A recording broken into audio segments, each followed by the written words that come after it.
പറയണമെന്ന് കേൾക്കുമ്പോ മോനെ നമ്മക്ക് ഈ വഴി പറ്റൂല മോനെ, ആർക്കും എന്നെ പറ്റൂല. ഞാൻ വഴികളും ചാടൂല മോനെ. എന്നോട് നേര് പറയില്ലേ മോനെ? ഈ കായ എന്റെ അമ്മ പിടിച്ചിട്ടതാണോ? പറ മോനെ, നിങ്ങളുടെ ഇഷ്ടം പോലെ വിചാരിച്ചോളി, നിങ്ങളെ കൊന്നോളി.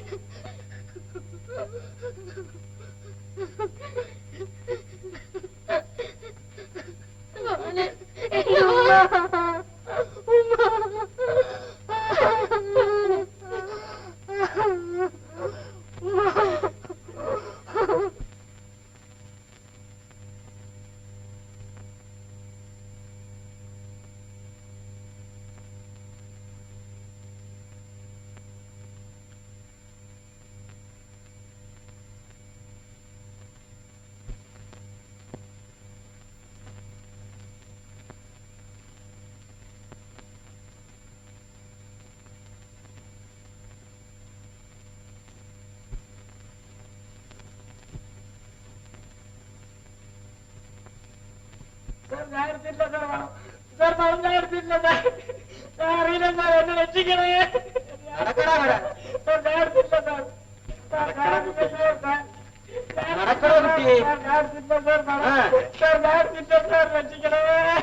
അതെല്ലാം പ്രവർത്തിക്കുന്നു.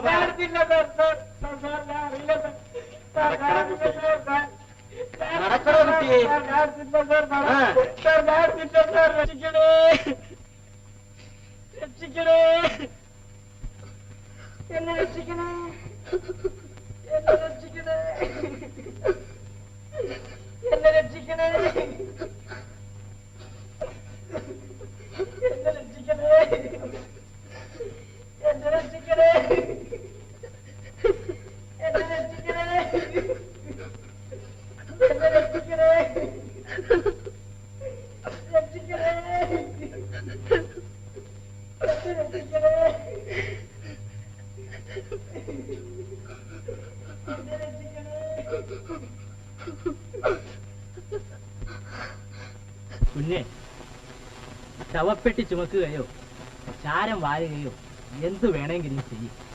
പക്ഷേല് കക്കരുത്, കളവ് പറയുന്നത്. കട്ടമോതിന് ഞമ്മളെടുക്കൂലടാ, കട്ടമോതി ഞമ്മളെടുക്കൂല. ചേടാ ചുമ്മാ തന്നെ അറമുറത്തൊക്കെ മടി തടിക്കാനും എവിടെ എത്തടാ?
ചുമ്മാ കരയാതെ.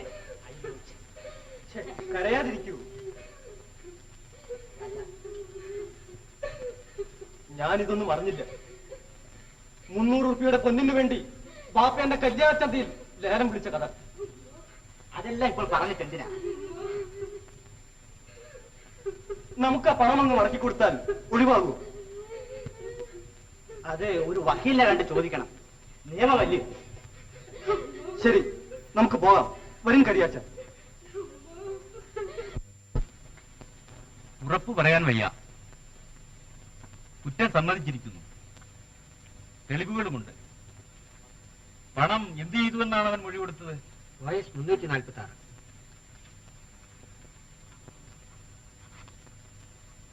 ശരി, പണം എന്ത് ചെയ്തുവെന്നാണ് അവൻ മൊഴി കൊടുത്തത്? തെണ്ടി പിള്ളേർക്ക് എറിഞ്ഞു കൊടുത്തു, ബാക്കി എവിടേക്കെല്ലാമോ വലിച്ചെറിഞ്ഞു എന്നൊക്കെയാണ് പറയുന്നത്. എങ്കിൽ എന്തിന് കട്ടു?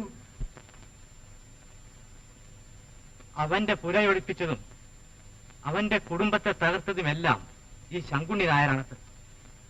അതിന്റെ പക പോക്കാരാണെന്നാ പറയുന്നത് വക്കീൽ സാറേ. പണം തിരിച്ചു കൊടുത്താൽ കേസ് വിടുമോ വക്കീൽ സാറേ? പോലീസ് കേസല്ലേ? അട്ടെ, വാദിച്ചു നോക്കാം. വക്കീൽ സാറിന് ഫീസ് വേണ്ട. വേണ്ട, ഈ കേസിന് ഫീസ് വേണ്ട. ആ പാവപ്പെട്ട കുട്ടിക്ക് വേണ്ടി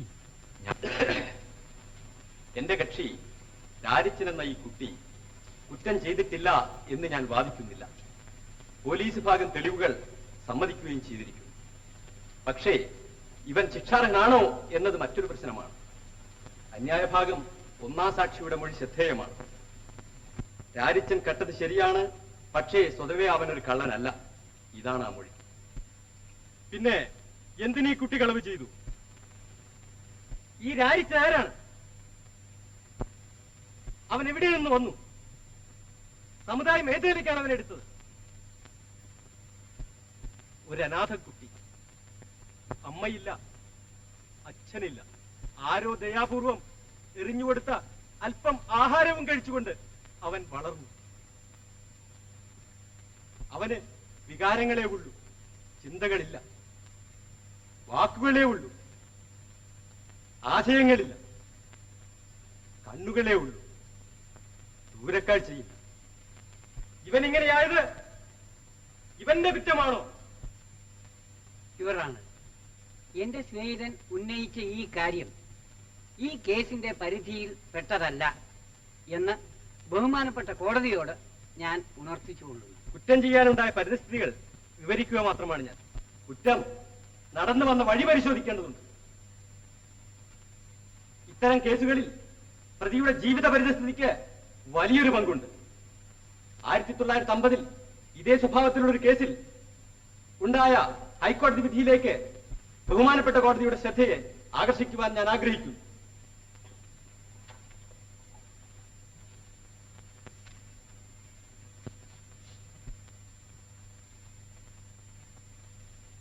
ഈ പരിതസ്ഥിതിയിൽ എന്റെ കക്ഷി ശിക്ഷാർഹനല്ല എന്നാണ് എന്റെ വാദം. മർദ്ദനവും സ്നേഹശൂന്യതയും മാത്രം അനുഭവപ്പെട്ടിട്ടുള്ള ഒരു കൊച്ചുകുട്ടിക്ക് ദൗർഭാഗ്യകരമായ വിധത്തിൽ ഒരു താൽക്കാലിക മാനസിക വിക്ഷോഭമുണ്ടായി. അവൻ എന്തോ ചെയ്തു. പണത്തിനു വേണ്ടി കട്ടതല്ലെന്ന് വ്യക്തമാണ്. ഒരു കുട്ടിയുടെ വികൃതി എന്ന നിലയ്ക്ക് മാത്രം ഇതിനെ പരിഗണിക്കേണ്ടതാണ്. അതുകൊണ്ട് ഒരു താക്കീതോടുകൂടി അവനെ വിട്ടയക്കേണ്ടതാണെന്ന്, ഒരു സ്വതന്ത്ര പൗരനായി വളരാൻ അവനെ അനുവദിക്കേണ്ടതാണെന്ന് ബഹുമാനപ്പെട്ട കോടതിയെ ബോധിപ്പിച്ചുകൊള്ളട്ടെ.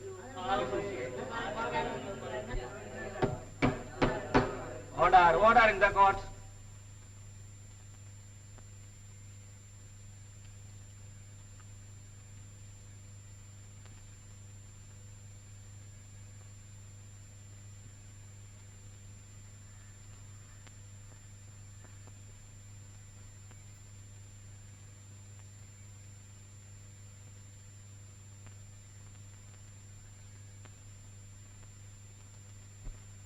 എന്നാൽ പ്രതിഭാഗം വക്കീലിന്റെ വാദങ്ങൾ കഴമ്പില്ലാത്തവയാണെന്നല്ല കോടതിയുടെ അഭിപ്രായം. അദ്ദേഹം ഉന്നയിച്ചിട്ടുള്ള സാമൂഹ്യ പ്രശ്നങ്ങൾ ഗുരുതരങ്ങളാണ്. അവയ്ക്ക് പോംവഴി കണ്ടുപിടിക്കുക എന്നത് ഈ കോടതിയുടെ അധികാരപരിധിയിൽപ്പെട്ട കാര്യങ്ങളല്ല. ഭരണകൂടത്തിന്റെയും സാമൂഹ്യ പരിഷ്കർത്താക്കളുടെയും സാംസ്കാരിക സ്ഥാപനങ്ങളുടെയും നിഷ്കർഷമായ പഠനവും ശ്രദ്ധയും അർഹിക്കുന്ന പ്രശ്നങ്ങളാണവ. ഇത്തരം കുട്ടികൾ വളർന്നുവന്ന് സമുദായദ്രോഹികളായി തീരുമെന്ന പ്രതിഭാഗം വക്കീലിന്റെ വാദം ശരിയാണ്. അക്കാരണം കൊണ്ട് തന്നെ ഇവന്റെ സ്വഭാവ സംസ്കരണം ഉത്തരവാദപ്പെട്ട ഒരു കേന്ദ്രത്തെ ഏൽപ്പിക്കേണ്ടത് അത്യാവശ്യമാണ്. ഒരു വ്യക്തി ഏറ്റെടുക്കുന്നതിനേക്കാൾ ഒരു സ്ഥാപനം ഈ കുട്ടിയെ ഏറ്റെടുക്കുന്നതായിരിക്കും നല്ലതെന്ന് കോടതി വിചാരിക്കുന്നു. അതുകൊണ്ട് കുറ്റക്കാരനാണെന്ന് തെളിഞ്ഞ ഈ പ്രതിയെ, ചാരിച്ചൻ എന്ന കുട്ടിയെ 2.5 വർഷക്കാലത്തേക്ക് ദുർഗുണപരിഹാര പാഠശാലയിലേക്ക് അയക്കേണ്ടതാണെന്ന് വിധിച്ചിരിക്കുന്നു.